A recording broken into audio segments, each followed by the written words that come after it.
Ladies and gentlemen of the Indian media, through you, I would like to bring to the notice of all our citizens that the Honourable Home Minister of India, Shri Amit Shah Ji, today in Lok Sabha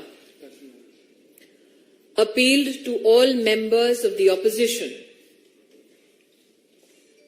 to initiate a discussion, a debate on the issue afflicting the state of Manipur. Amit Shah Ji has repeatedly said that in both houses of parliament, he as Minister in charge of Home Affairs would like to bring certain facts to light, that the discussion is important from a perspective of national security, internal security, that this discussion, this debate is also expected by citizens of our country who elect us to Parliament so that issues of national importance can be productively discussed. What is shocking is the insistence of the opposition parties to not allow facts to come to the fore. देवी और सज्जनों, आज आपके माध्यम से मैं राष्ट्र के हर नागरिक को देश की संसद में आदरणीय गृह मंत्री अमित शाह जी के वक्तव्य से अवगत पुनः कराना चाहती हूं। गृह मंत्रालय की ओर से मणिपुर में कानून व्यवस्था के संदर्भ में, आंतरिक सुरक्षा के संदर्भ में देश के माननीय गृह मंत्री जी दोनों सदनों में चर्चा के लिए तैयार हैं। हम अचंभित हैं कि विपक्ष मणिपुर पे चर्चा से भाग रही है। देश की जनता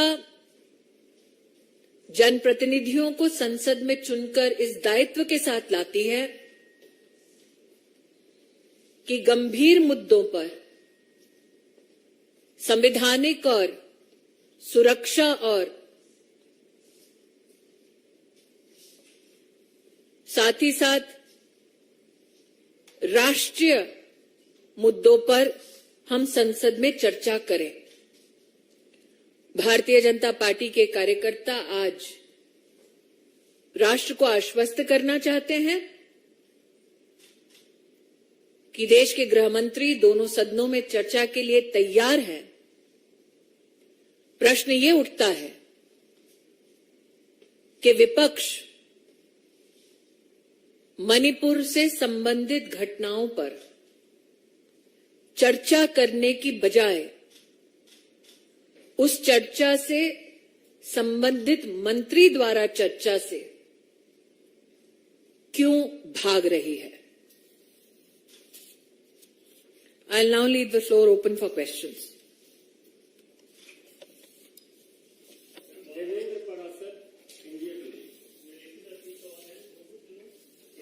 हाँ जी,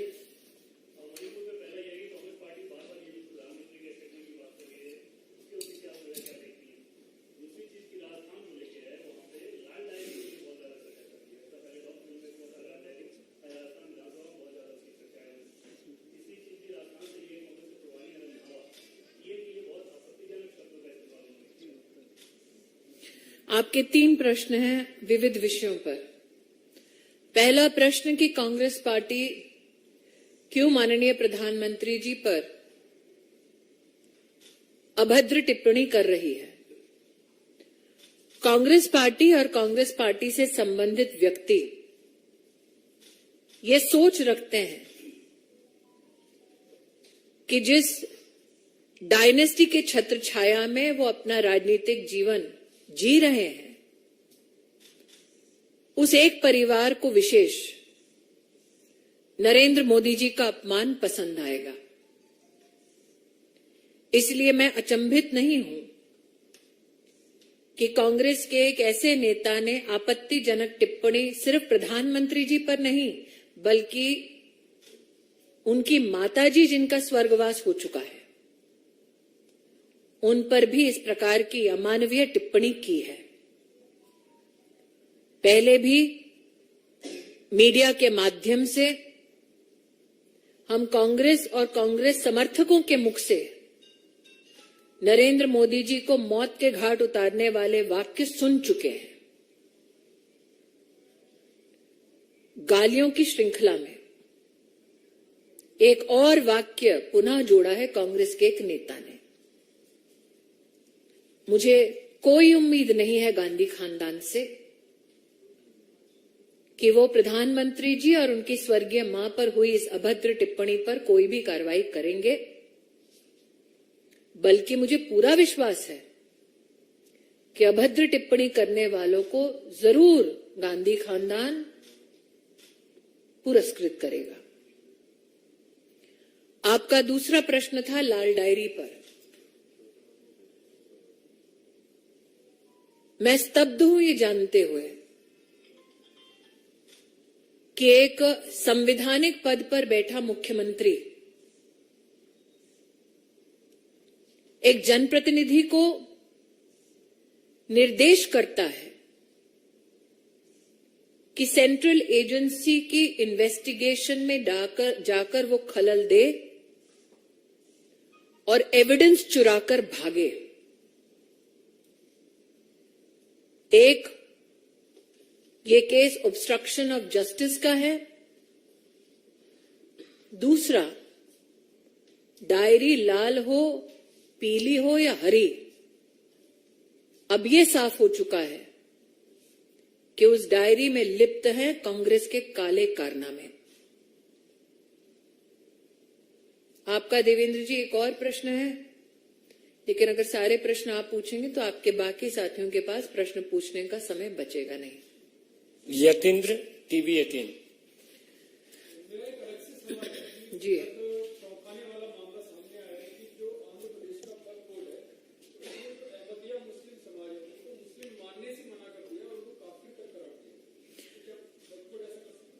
मंत्रालय में अहमदिया समुदाय से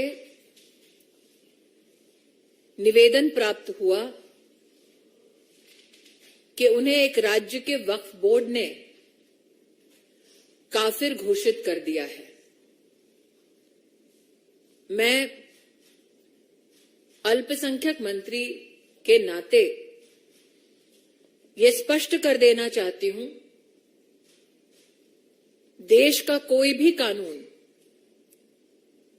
वक्फ बोर्ड को यह इजाजत नहीं देता कि वो किसी को अपने धर्म से विहीन करे। इस संबंध में यह भी स्पष्ट करना चाहती हूं, मेरे पास जो जानकारी आई है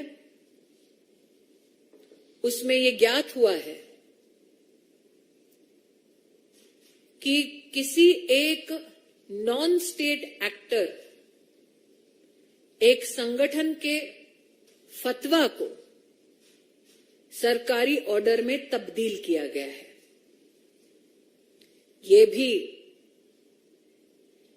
संविधान और एक्ट ऑफ पार्लियामेंट के विरुद्ध है।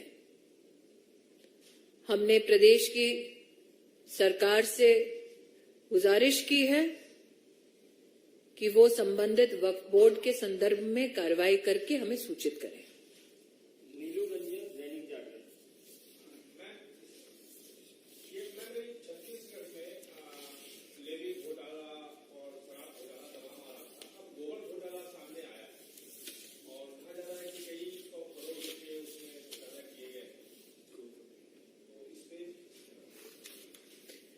हाल ही का जो गठबंधन हुआ है विपक्ष का, वो गठबंधन इतना अनोखा कि अब कोई चारा खाता है, कोई गोबर। तो ये तो छत्तीसगढ़ की सरकार को स्पष्ट करना होगा कि हमने सुना था पहले शराब में घोटाला करते हैं, अब गोबर में भी करने लगे।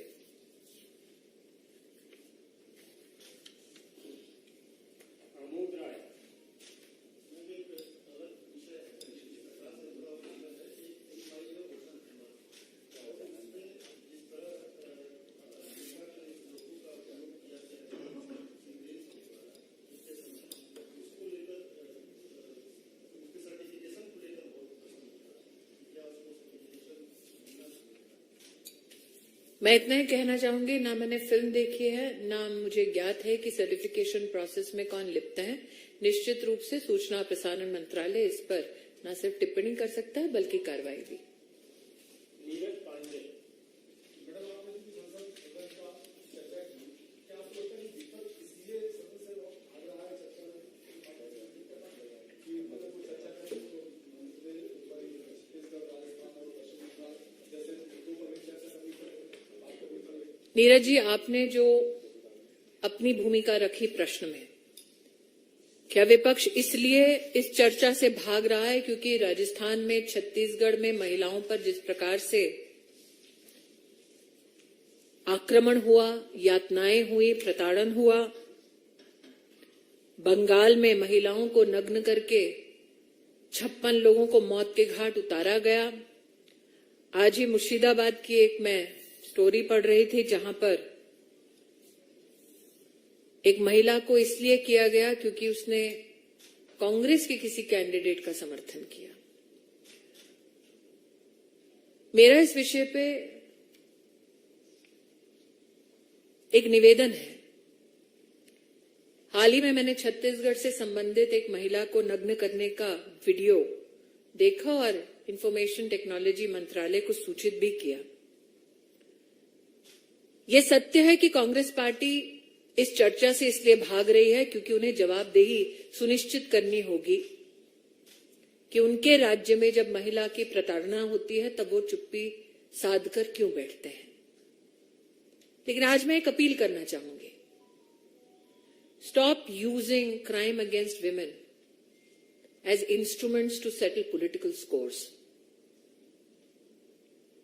मैंने आईटी मिनिस्ट्री से भी निवेदन किया कि छत्तीसगढ़ की इस महिला के वीडियो के संदर्भ में सोशल मीडिया प्लेटफॉर्म से त्वरित रूप से चर्चा हो, क्योंकि जब महिला का इस प्रकार का वीडियो बार बार वायरल किया जाता है तो उस महिला को आप रीविक्टिमाइज करते हैं।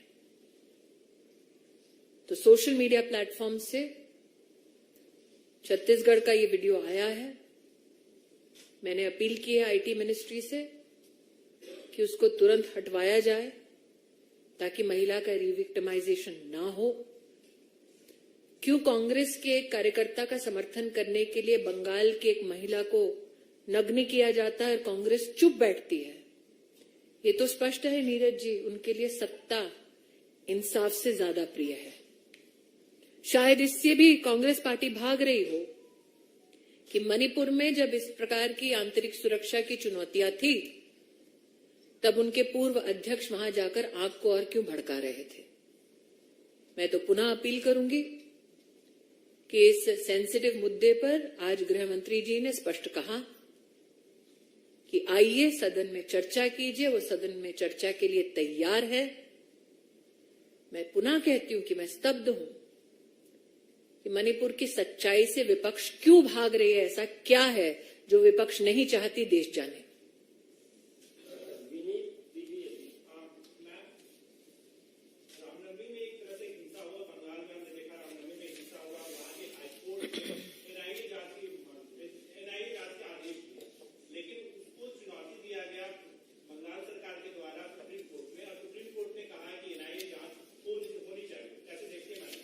मैं इतना ही कहूंगी कि हाईकोर्ट के ऑर्डर को चुनौती देना यह अपने आप में ममता सरकार का संकेत था कि वो नहीं चाहते कि रामनवमी में जो घटना घटी हिंसक, उस पर जनता को न्याय मिले और विशेषतः हिंदू समाज को न्याय मिले। इसीलिए उनका सुप्रीम कोर्ट में हाई कोर्ट के ऑर्डर को चुनौती देना ये स्पष्ट संकेत है कि ममता जी नहीं चाहती कि ट्रांसपेरेंट जांच हो। मैं आभारी हूं कि सुप्रीम कोर्ट ने रामनवमी से संबंधित हिंसक घटनाओं की जांच एनआईए के पास रहे, इस बात को प्रखरता से कहा।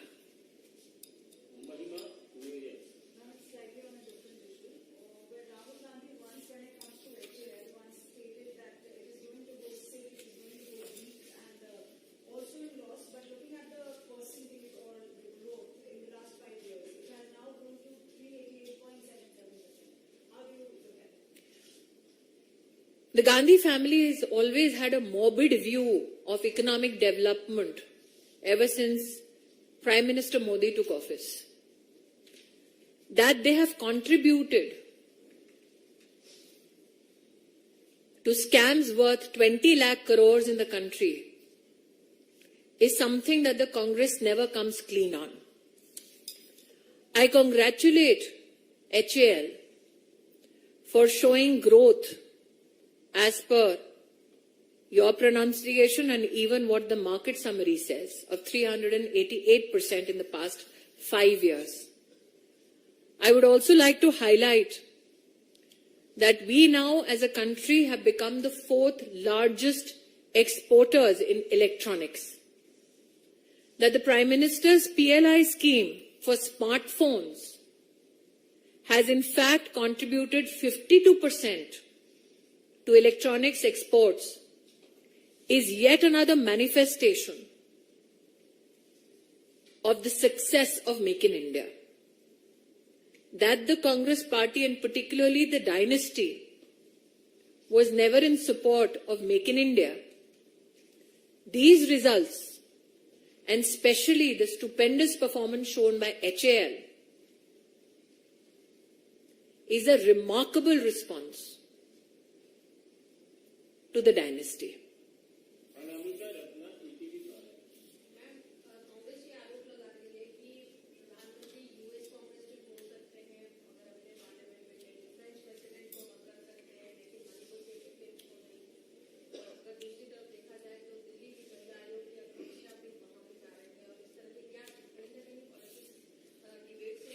मैं दोबारा कह रही हूं, आज छत्तीसगढ़ की एक घटना वीडियो के माध्यम से पुनः वायरल की जा रही है।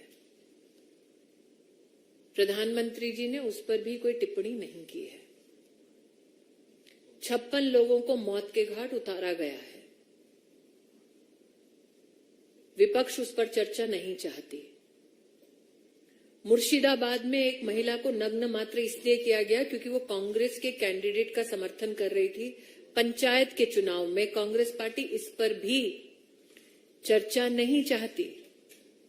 बिहार में एक महिला के साथ दुष्कर्म किया जाता है, कांग्रेस पार्टी इस पर भी चर्चा नहीं करना चाहती।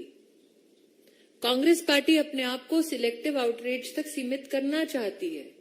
ये राजनीति उनकी पूरा राष्ट्र समझता है, लेकिन विषय मणिपुर का जहां तक है, ये आंतरिक सुरक्षा से संबंधित है, राष्ट्रीय सुरक्षा से संबंधित है। जब देश के गृह मंत्री जो इस मंत्रालय के अंतर्गत उस विषय पर संवैधानिक जिम्मेदारी रखते हैं, स्वयं सामने से कह रहे हैं आइए चर्चा कीजिए, तो मणिपुर की हिंसा का ऐसा वो कौन सा तथ्य है जो कांग्रेस पार्टी छुपाना चाहती है?